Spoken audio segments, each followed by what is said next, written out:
Now we're going back to square one, making fire.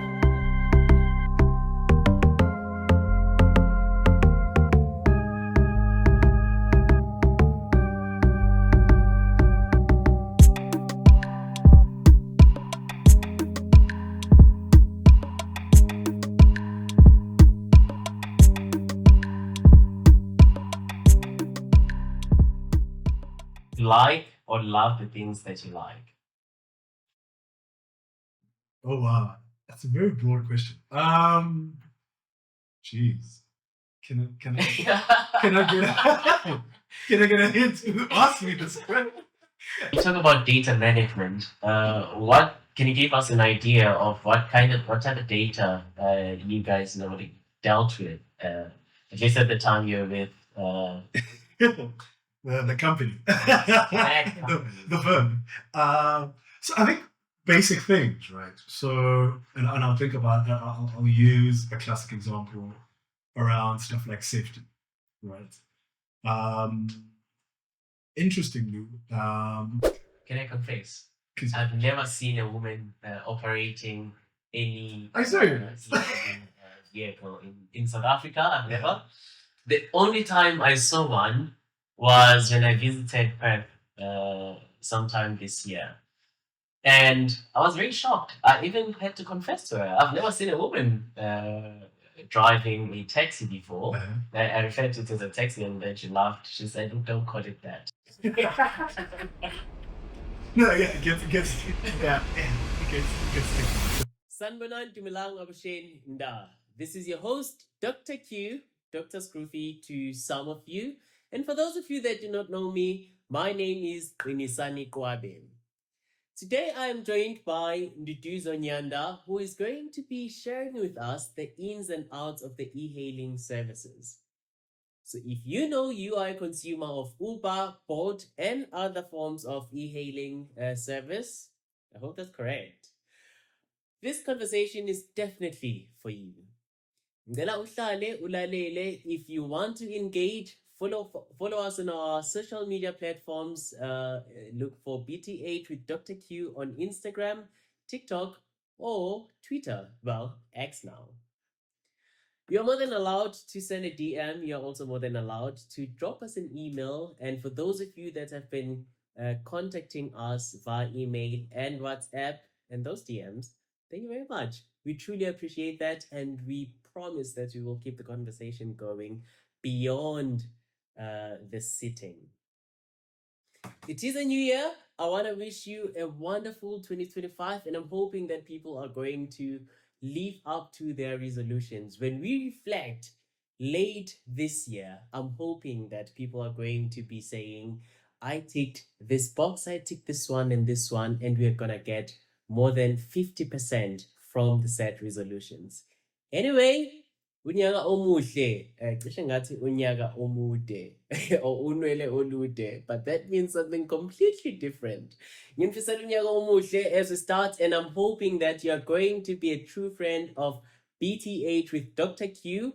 If you have not yet subscribed, please do subscribe. We need your support. Siyabonga, thank you very much for tuning in, and I hope you enjoy this conversation. Good afternoon. How are you?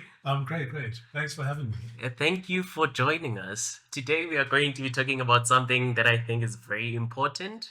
I am a consumer of e-hailing services, which is what we're going to be talking about.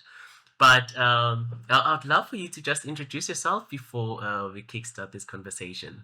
No problem. I'm Nduduzo Nyanda. I'm the former country manager of Uber South Africa and currently at Umuzi as the head of partnerships in Digitech company. Yeah. Okay. I've got a lot of questions for you today regarding the e-hailing services. We will talk about Umuzi sometime because that's also very interesting. You told me about it earlier and I want to hear more. But before we even start, a special person left here a question. Okay. And they want you to answer that question as honestly as you possibly can. Okay. So if you could do that, I would be happy. All right. And the question for you today is, Oh wow. Okay, it's actually two questions. It's a follow-up question. The first question is, why do you like or love the things that you like? Oh wow, that's a very broad question. Jeez, can I get can I get a hint? Who asked me this question? It's somebody. Jeez. Oh wow, without being too philosophical, I love the things that I love. I think in the most basic way is they bring me joy. And I think the world is so hard. And when you find those things, I think hold on to them. Yeah. Okay. Yeah. Okay. Beautiful. I love that. The question that follows is, what would you do if someone told you those things were either wrong or ungodly? I'd ask them.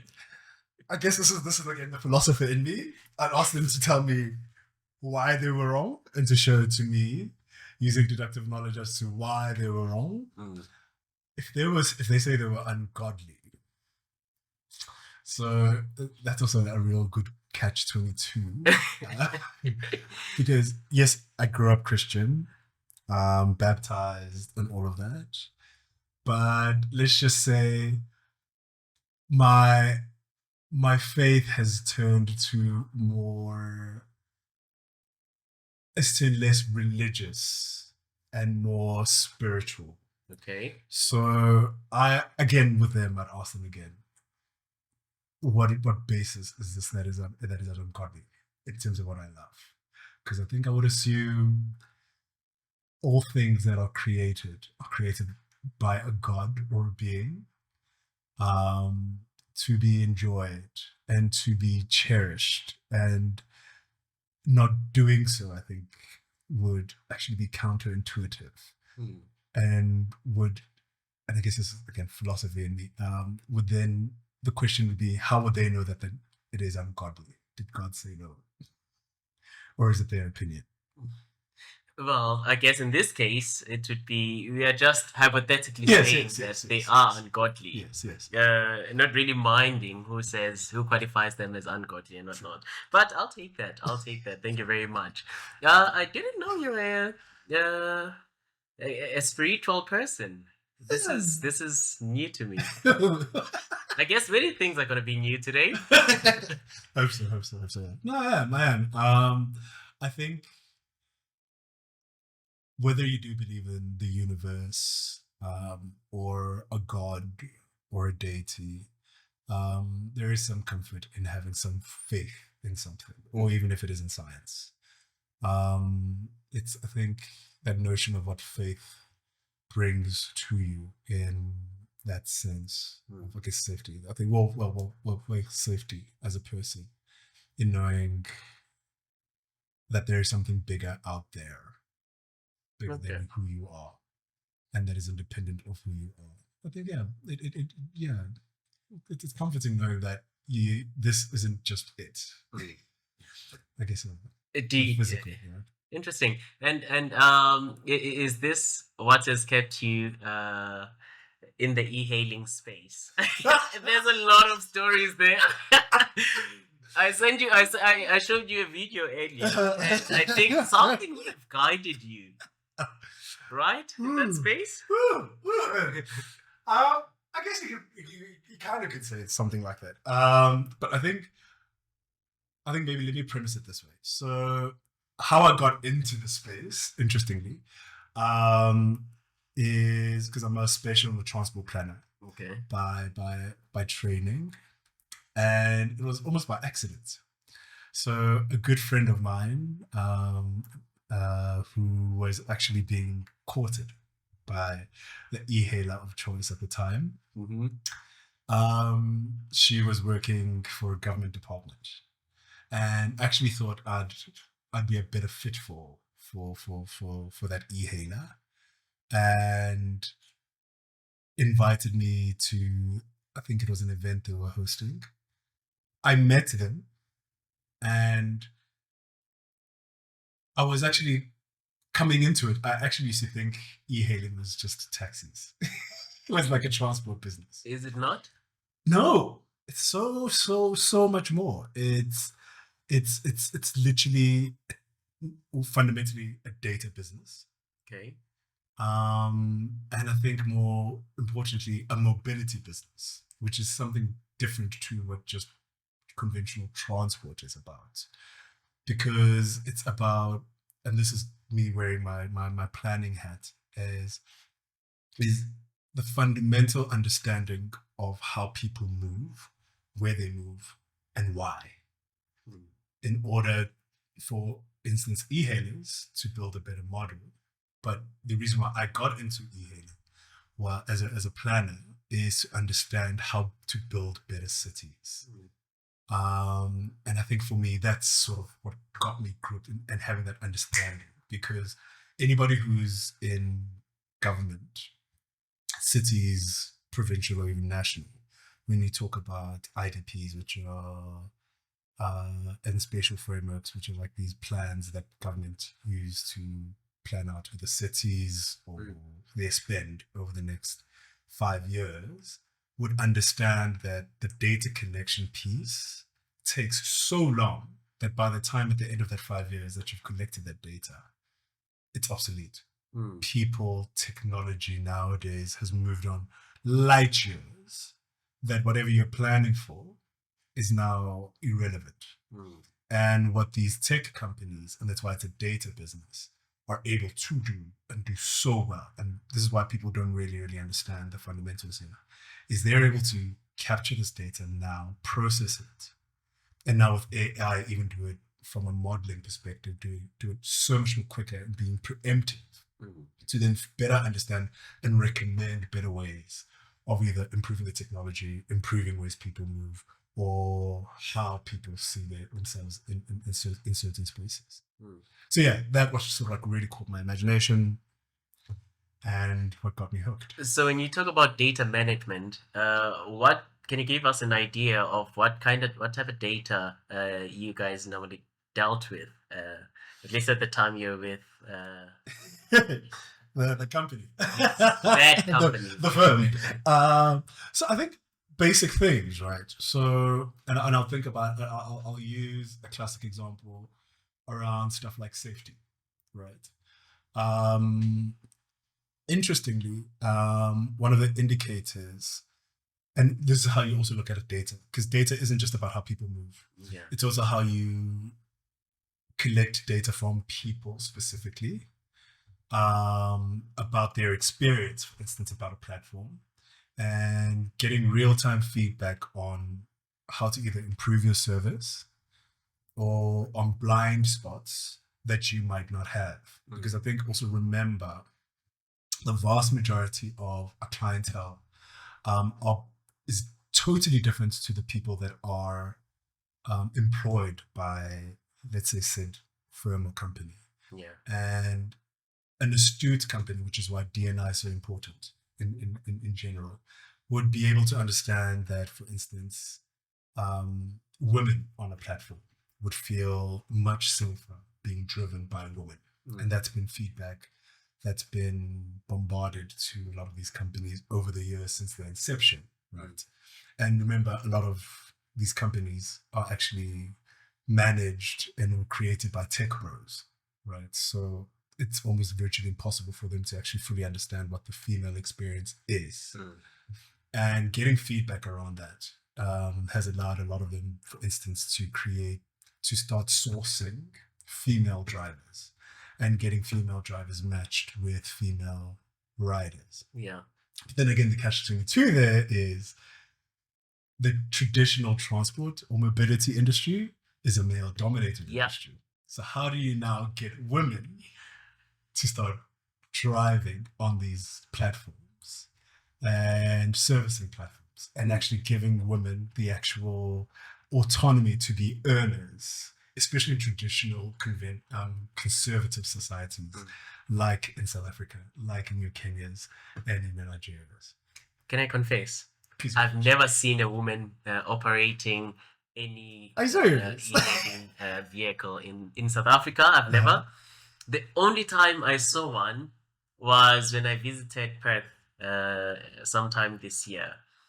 And I was very shocked. I even had to confess to her. I've never seen a woman driving a taxi before. I referred to it as a taxi, and then she laughed. She said, "You don't call it that." No, yeah, it gets sticky terminology. But why? I mean, back in the days, we used to have taxis, right? And we Yeah. still do have. We still do. We are sitting in Pretoria, and I think my next question now is the relationship between. I'm gonna stick to the likes of Bolt, Ubers, and the others. The relationship between those guys and our taxi industry. How is it like? We saw a few years ago, one guy was killed who was picking somebody up from Bosman station. And I want to know how it is now. Has the situation gotten better? And why is there such hostility? So I'm gonna caveat this based off of, I think, my experience when I was still very active in the industry. Yeah. So I think there are a few things at play, and I would love to say that we had tried to do at the time, and for the most part they worked. I think the main hostility in the industry stems, I think, from two things. If we're going to be brutally honest, the first one is around how the e-hailing industry and tech in general has moved so much more quickly. It's so much more quicker than what regulations and how traditional industries have been able to move, which is why they're considered disruptors, or were considered disruptors. That a lot of, and this is not just in South Africa, a lot of traditional industries that are or have been disrupted,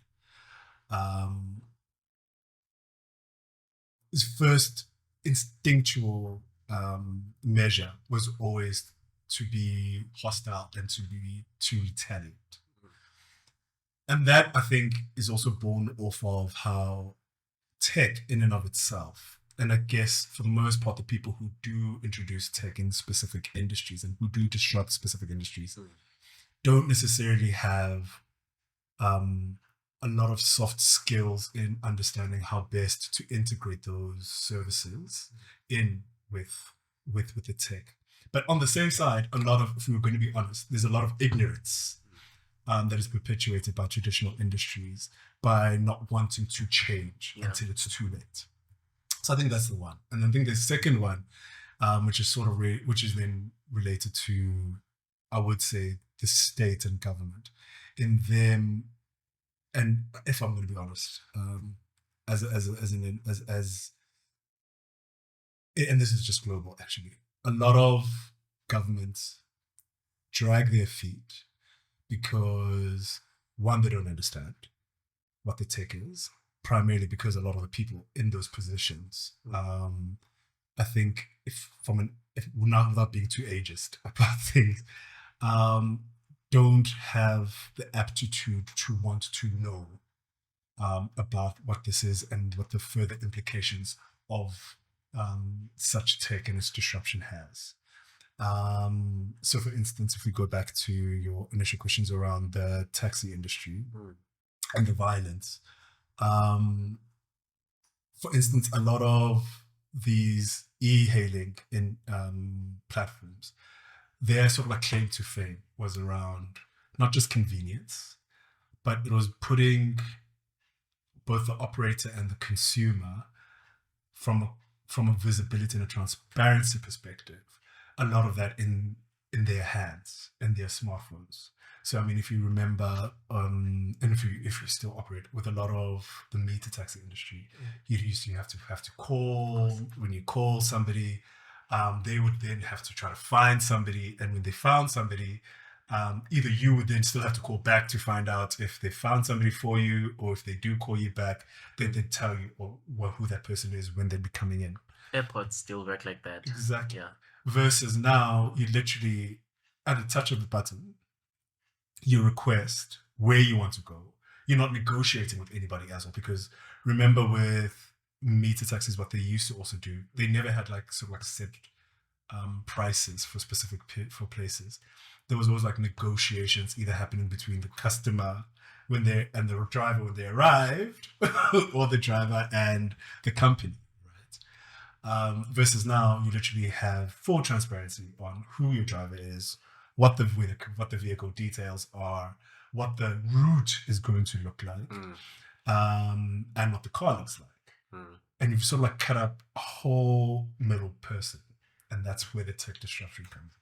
But then, much as you know that Nduduzo is going to be driving me to point B, we see the route and everything. But does that guarantee safety for me as a passenger? Well, honestly, no, right? And I think if we're going to be honest about things, I mean, I've even found myself caught in this kind of situation this year, where because you are now literally just looking at a car, you're hardly even looking at a license plate, you end up just jumping into the wrong car. And from, I think, even my experience back in the day, a lot of incidences used to happen, especially in areas with high traffic and a lot of people, where they know people would be requesting. The criminal element in all of this would literally be opportunistic in, for instance, knowing that a specific brand of a vehicle is a e-hailing car. And if we're going to be honest about it, like a Toyota Corolla, right? A Datsun Go. Or a Datsun Go, right?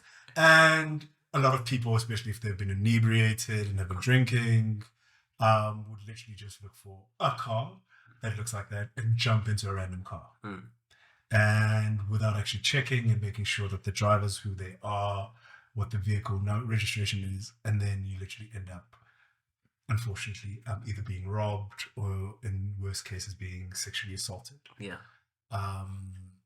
And I think those are, the pieces where it almost becomes in as much as tech can provide you all of this transparency, the human element in terms of responsibility is also needed. And I mean, it's also the other way from a driver's perspective, right? Where, as we mentioned, as we were discussing earlier, when you sent me that video of drivers being requested in specific areas, assuming that they're going to get a decent customer, only to be robbed. Yeah. Right. Because people also create fake accounts, and there are ways to sort of like circumvent tech that also puts drivers at serious risk.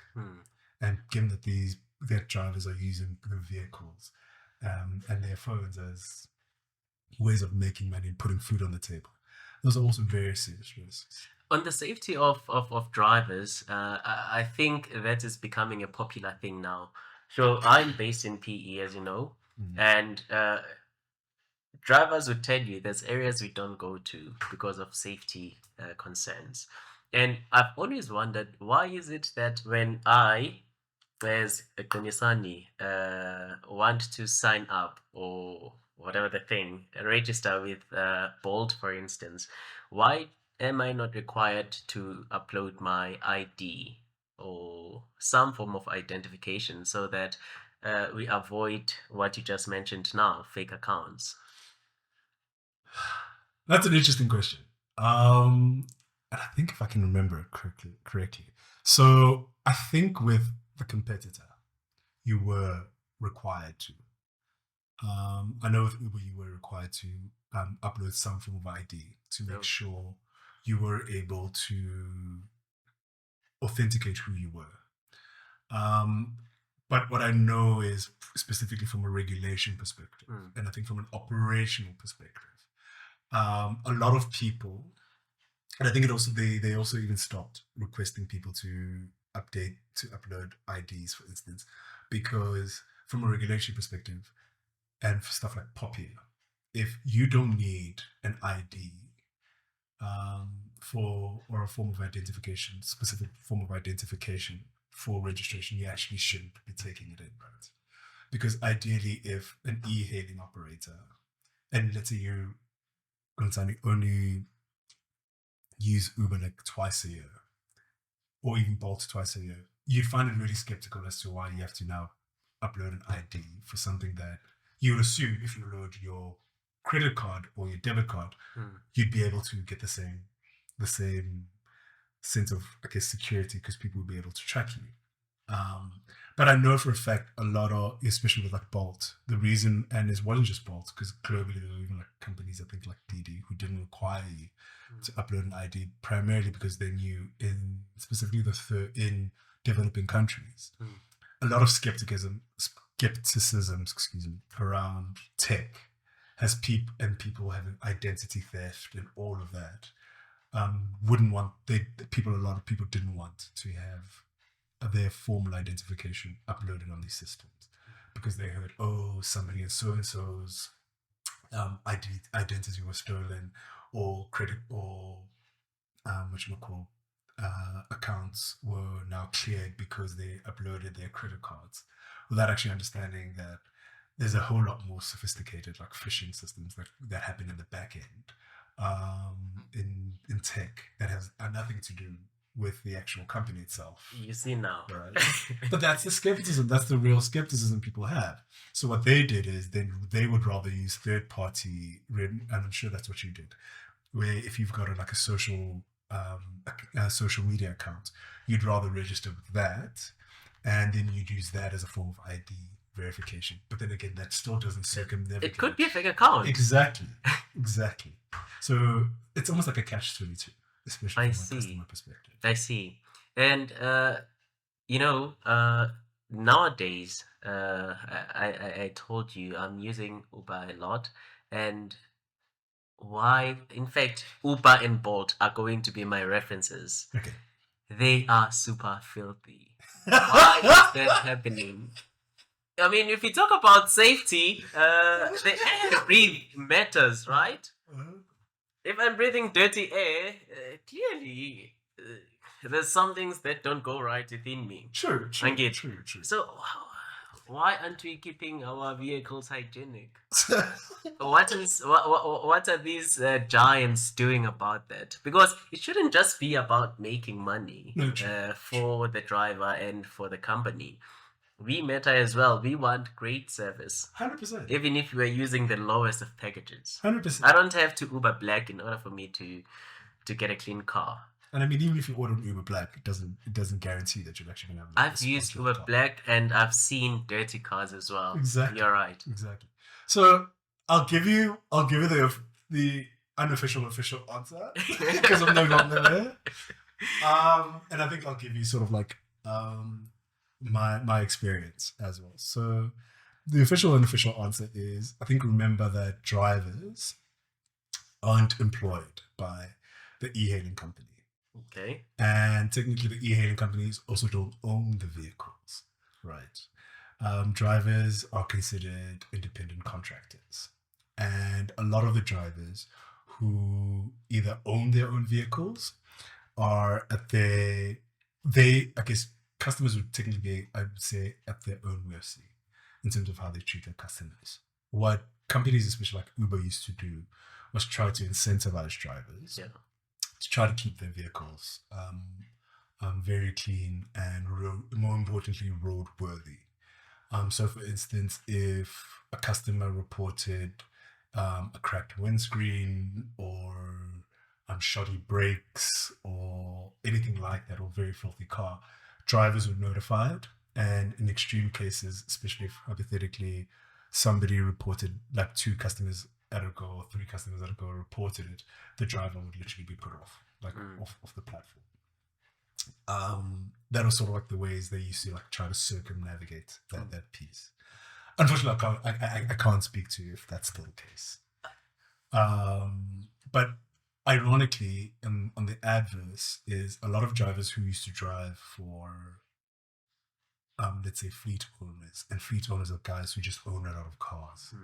A lot of them, ironically, most of those would actually take care of their vehicles, because the owner would be the one sort of like, with whether it's a carrot or a stick, incentivizing the driver to actually take care of the car, because it doesn't belong to the driver and it's theirs.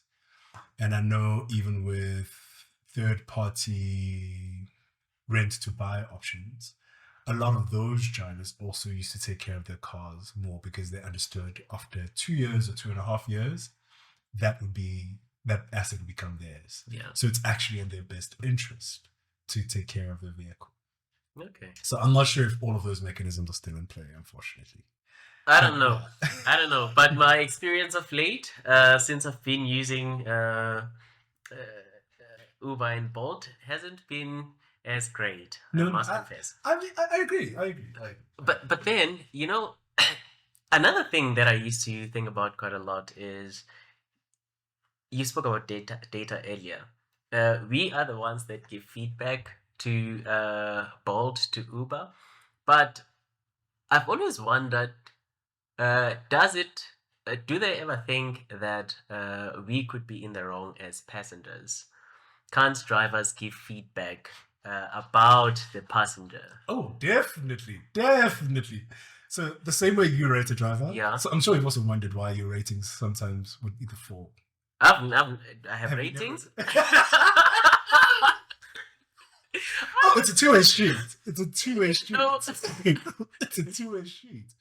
I mean, to the point where, if you go on your app, either one, most of them rate you out of 5, right? Yeah. And the idea is, and if you even go to the terms and conditions, I know with Uber, is if your rating fell below a certain point, you are literally sort of like suspended or kicked off the actual platform. As a passenger, as a consumer, similarly with the driver.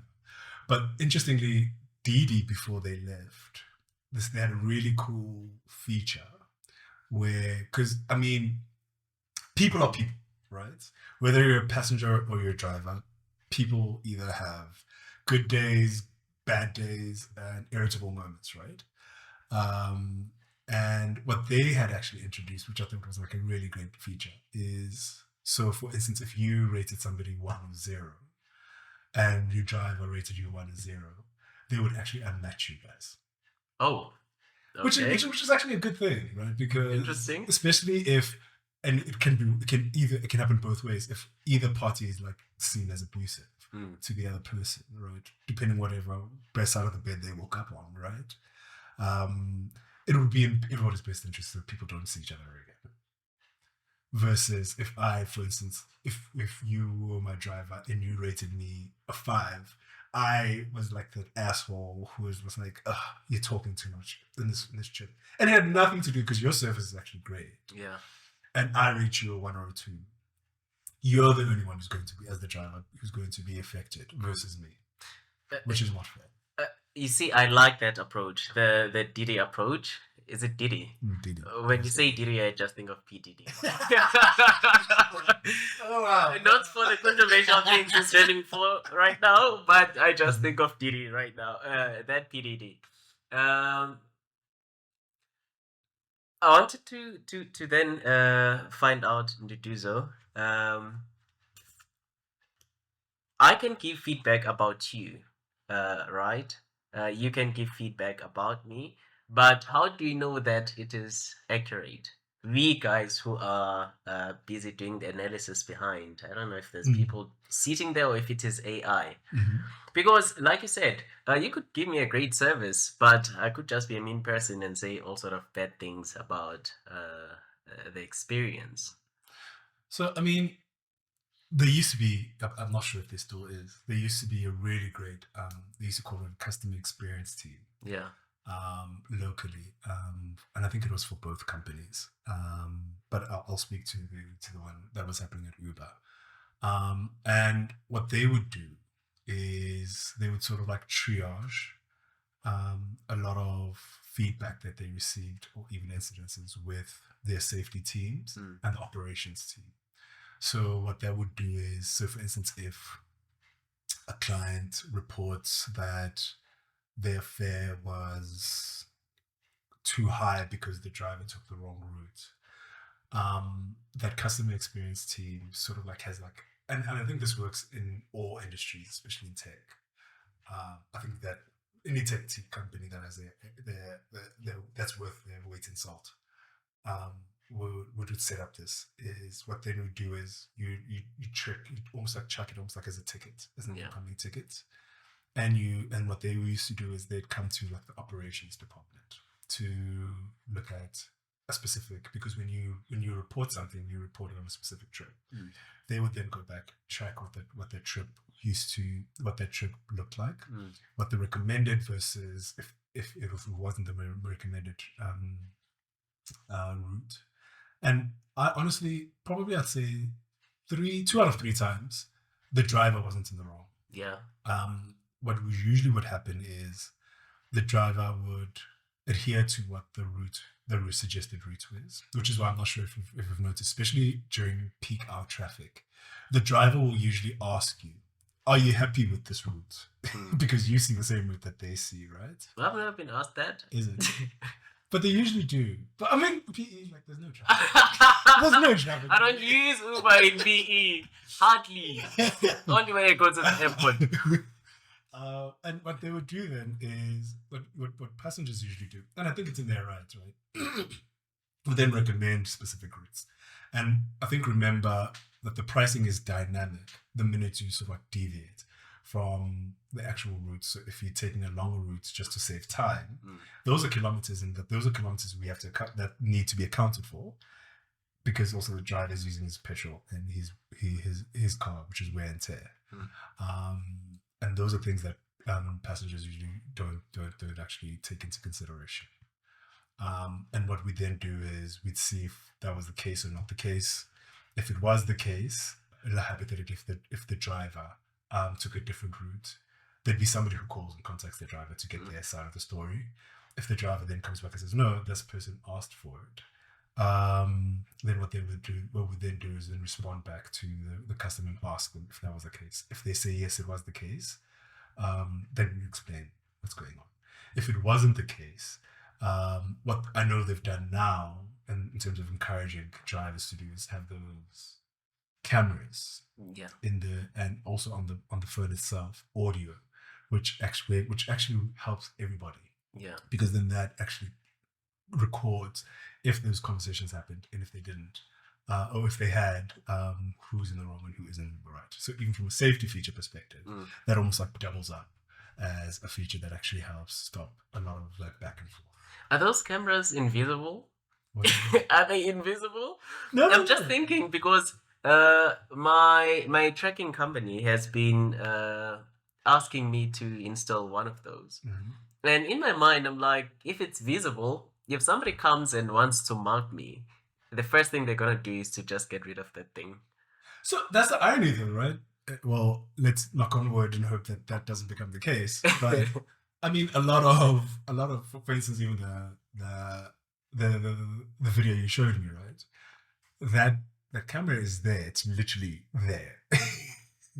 And a lot of people, I think most people only notice it at night because some of the lights actually flash on them. But I think from that perspective, it actually helps because I think most of them also link up to a cloud service. So it's almost like real time surveillance. So even if they do take it off, most of the time, it's already uploaded. Okay. But then on the phone, I mean, that's just for the most part, it's just audio. So would you recommend I get it in my vehicle, my personal vehicle? I tried to get one for me. It didn't work out so well. Okay. No, it broke. It broke. But yeah, I definitely would, especially because I think with those cameras, most of those actually look outwards to help validate your side of the story if somebody hits you. Okay. From a perspective. And I need that because in PE, I've been bumped twice in a period of 12 months from the back near a traffic light. Okay. I don't know if people can't see their brakes, if they can't use their brakes or what, but it has happened twice already. Oh no! I hope you weren't hurt. No, I wasn't. My car was though. Sorry. Okay, my next question for you is around how you guys identify cities where there has to be your vehicles? How do you identify the spaces? I'll tell you why I'm asking. I was in Hoedspruit. I wanted to Uber. There's no Uber. I wanted to Bolt. There's no Bolt. I was super frustrated. How do you do it? So I think it goes back to, I think, basic supply and demand. In as much as you'd want to have the service everywhere, you also need to make sure that the service still remains consistent in terms of whether you get people who would be able to provide the service and customers. So a lot of small cities in South Africa, and not just South Africa, globally, I think they struggle to attract a lot of those services because of how people usually travel, and I think just the amenities that usually that are usually there. Interestingly, you should say that because I think it was 2018. I did a short what's this garden route trip and ended up in Neisner at the time. And again, no Ubers at the time, no Bolts at the time, and had to rely on the taxi service. And the irony Back to basics.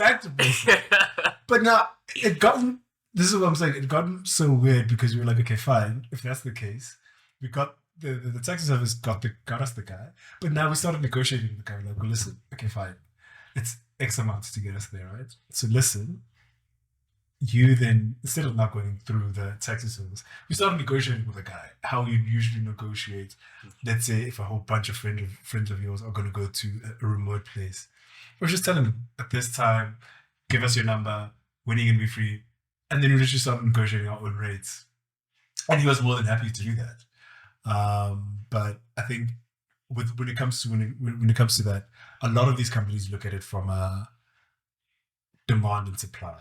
If there is going to be a likelihood of, even if it's during tourism season, if they're going to anticipate tourists, what they usually do is they usually open up what they call like a geofence close from the closest city.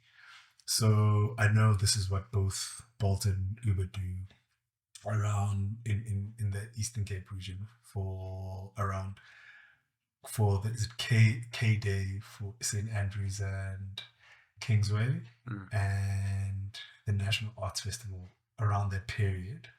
What they do is they open up the East London and the Port Elizabeth geofence to also include Makanda. Okay. And so that's how you probably would be able to like order an Uber, because a lot of people then, especially if they can't get shuttles from PE. But who Ubers from PE to Makanda? A lot of people. You'd be no way. You'd be no way. surprised. Uber is so expensive. I mean, you have people, and I remember back in the day when I was still there were people who would Uber from Joburg to Cape Town. No. That is not true. That cannot be true. I refuse to believe that. No. And how much would you spend there? Like, and they'd like spend like around 2,000, 3,000, 4,000 rand. And they'd be more not to Cape Town from here. I already spent about 200, 300 something when I go to Joburg from Pretoria alone. Now imagine if I had to travel to Cape Town. So also remember what they do is a lot of the drivers is they'll be like, oh, okay, listen, like with the riders, they're like, okay, fine, put in the destination because the app will allow them to do that. And then all they'll say is, okay, the rider will say, because I need to get there ASAP, I can't find a flight. And if hypothetically, if a one-way flight is, let's say, 4,000 rand, they'll be like, okay, fine, if we was charging you 2,000, I'll give you the other 2,000. But I just really need to get there. Damn. I'm just thinking about the wear and tear of the vehicle. I'm thinking about, driving to Cape Town is no child's play, regardless of which end of the country you come from. It isn't. You drive from here to Bloemfontein. I saw one of the truck drivers posted. They're driving from KZN. We drive from here to Bloemfontein, and I know that board you posted. The moment you get there, just after you pass Kroonstad, there's that board. that says Cape Town, 1,023 kilometer. I saw it. I was like, by the time I get there, I'm done. I'm tired. Yeah. From here alone. You know, anything that requires me to drive more than 4 hours, guys, I'm sorry. 4 hours is even a stretch. That is too much for me. But yeah, they do it. And then coming back, what do they then So do? that's the thing. So a lot of them, that's why they then charge or they ask for like additional. Okay. Because then what that then it does, it allows them to pocket, I guess, what the difference would have been, but also then get them back up. So from like a fuel and a toll gate perspective. I see. I just don't think it's smart. So I mean, look at it this way. Because and I remember one of the drivers who'd actually gone through something similar like that. Had actually said that he was being asked to Uber from Joburg to the Kruger. And he was like, he'd never been to the Kruger. This tourist was offering him, I think at the time, like 4,000 Rand. And it's just a function of like 4,000 Rand there and then wait a couple of days, they exchange numbers and then 4,000 Rand back. Really? Yes. And he was just like, where else are you going to get that? Actually. Exactly. And it's like it's an opportunity. It's like I've never left Gauteng. This is a great opportunity. And he went. That's actually an idea. Because I say this because I plan to go to the Kruger. I was supposed to go earlier this month, but then I was sick. So now I said I'm gonna go towards end of January. But then the thing is, Woodspray again. The thing is, when you book a flight, it's like 7,000, 8,000 a return. Exactly. That's expensive. It's expensive. And I love driving to Mpumalanga, especially between here and Nelspruit. It's super beautiful. Maybe I should just get myself somebody who is going to be open to do that. You know? That's a good. But now, I think just be careful there, then, because again, I think it's almost like that catch-22. Yeah. Where if you aren't on the platform, because from a safety perspective, if you aren't on the platform when a trip happens, there's almost like no recourse for you or from the company that you can claim. Okay. So that's sort of like the. So can you do anything? Let's say, for instance, I take the right channels. Can I then contact Uber and say, guys, look, your person did this, so now you need to do something. So if you were on the platform and you ordered it and you can prove, and they also have visibility on it, always. Okay. It's always easier for you to have. How would they accommodate me? Huh? How would they accommodate me? Would they give me money? No.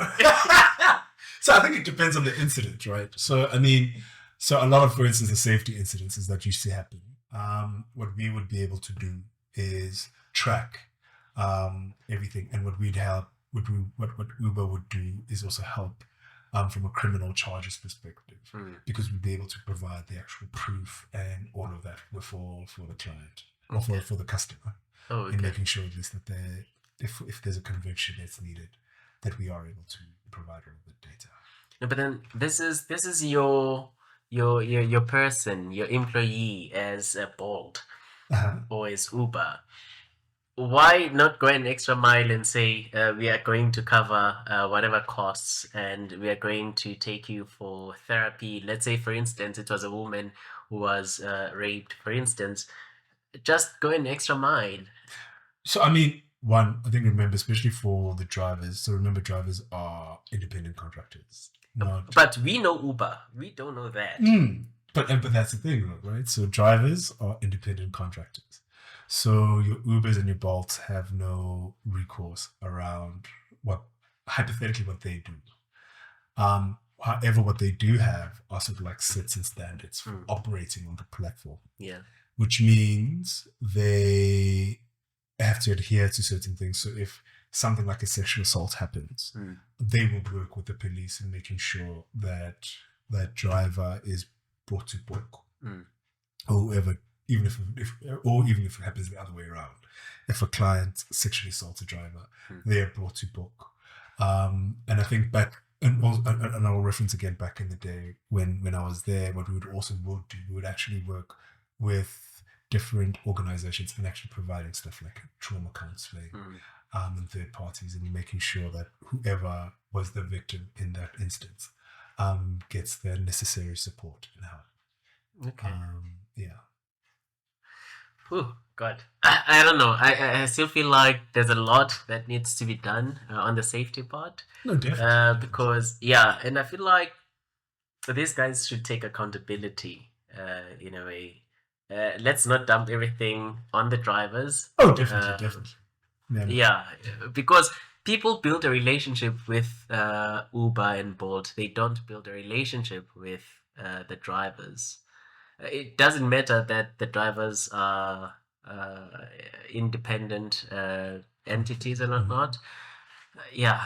I just worry about the safety part. Oh no, always, definitely. I learned yesterday as I was conversing with one of the drivers that there is now something called Uber something. I'm not sure if Bolt has as well, but it's for kids. Uber Teen. Yes, Uber Teen.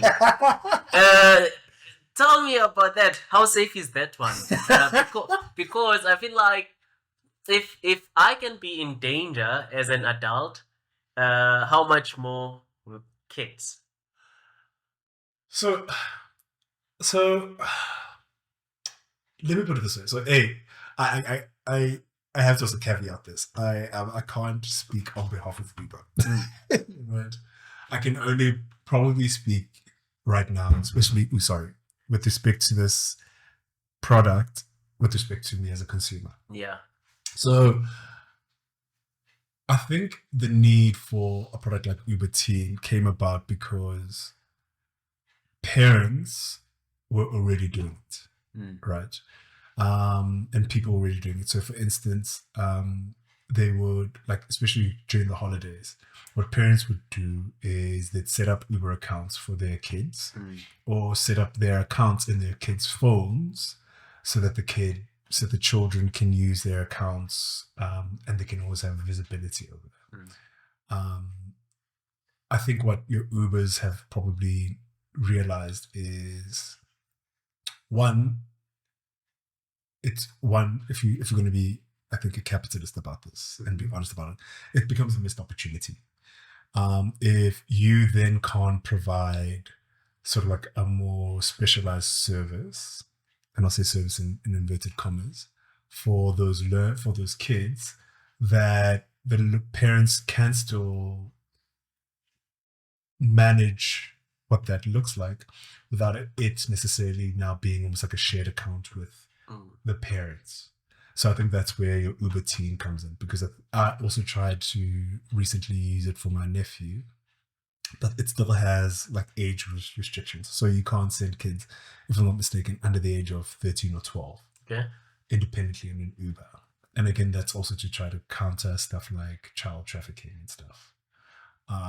But what that still does is the child would you'd have to register the account on Uber on behalf of the child, link it to an adult's account, and then that adult would still, from a third party perspective, still have visibility on anything that happens, because from a payment perspective, it will still be linked to their parent.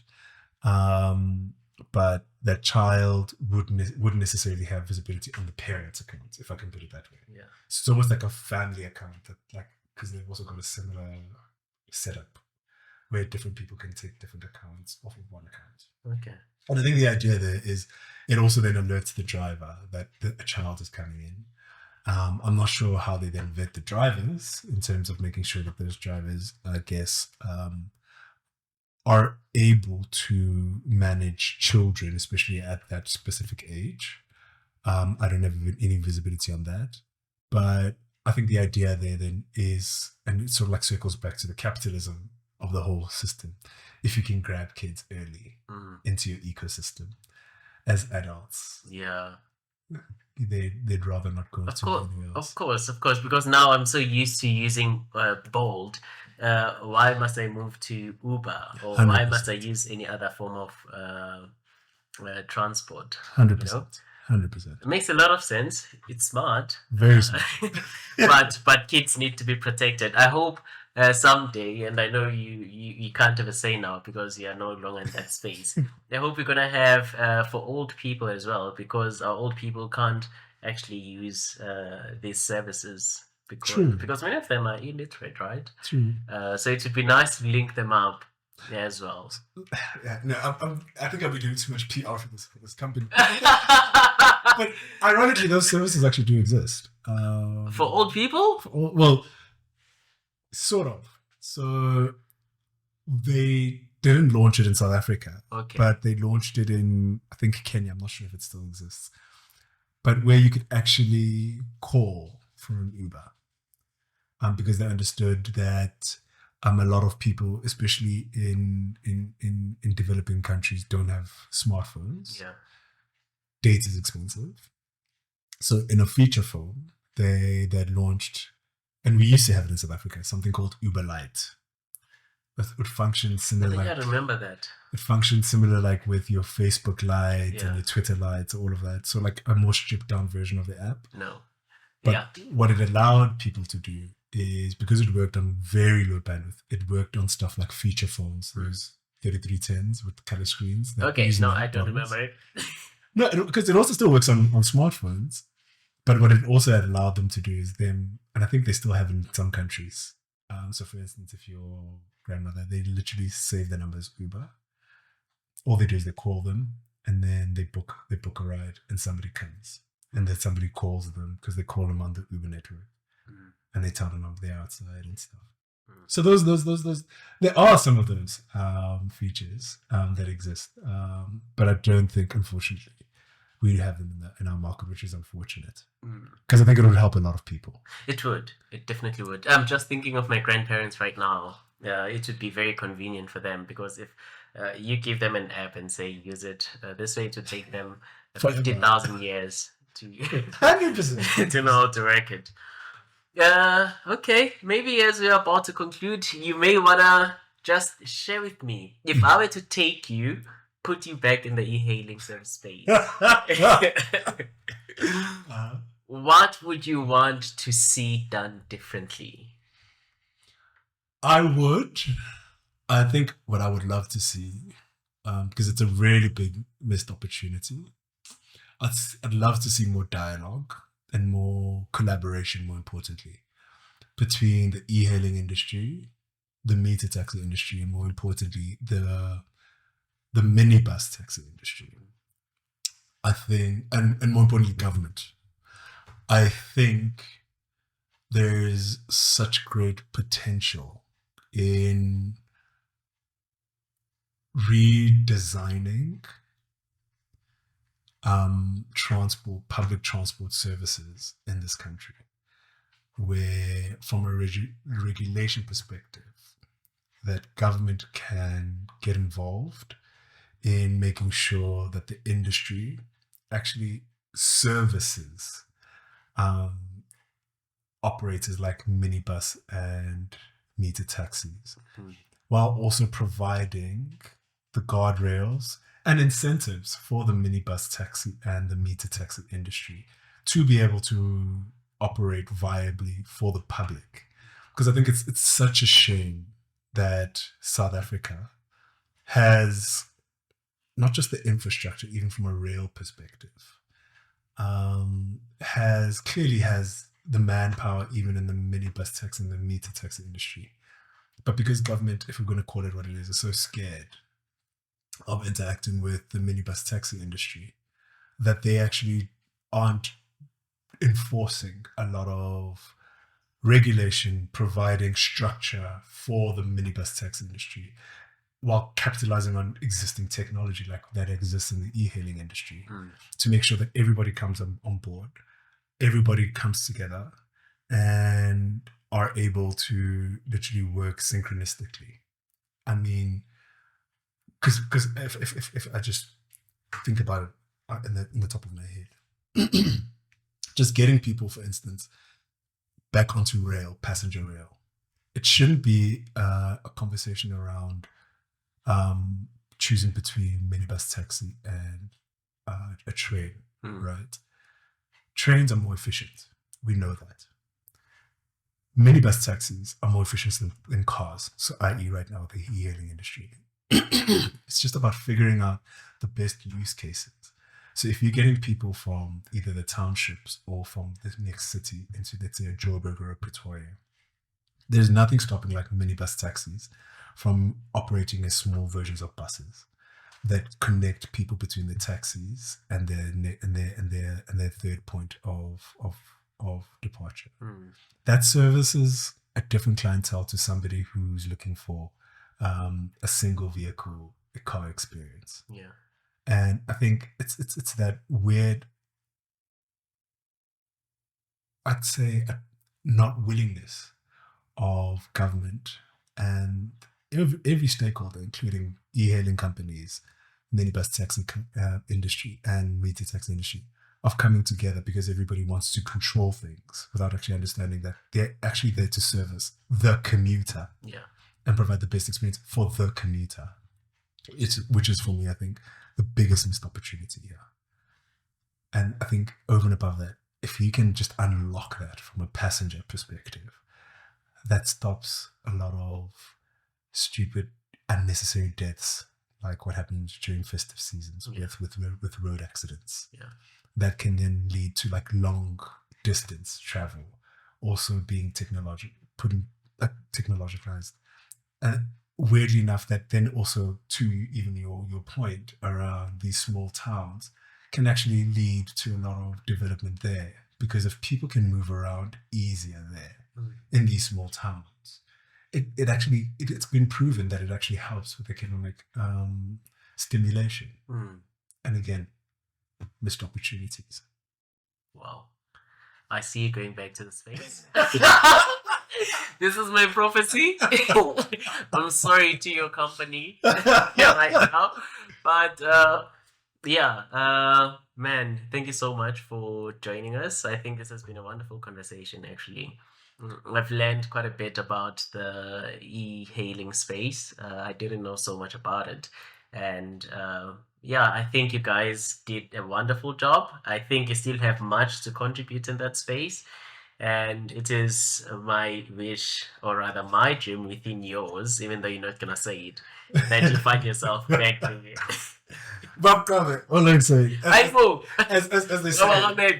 As I said, from your lips to God's ears. My guy, thank you so much. And that, ladies and gentlemen, brings us to the end of our very first episode in 2025 on e-hailing services. I'm hoping that you learned something and that Abantu will play it safe out there.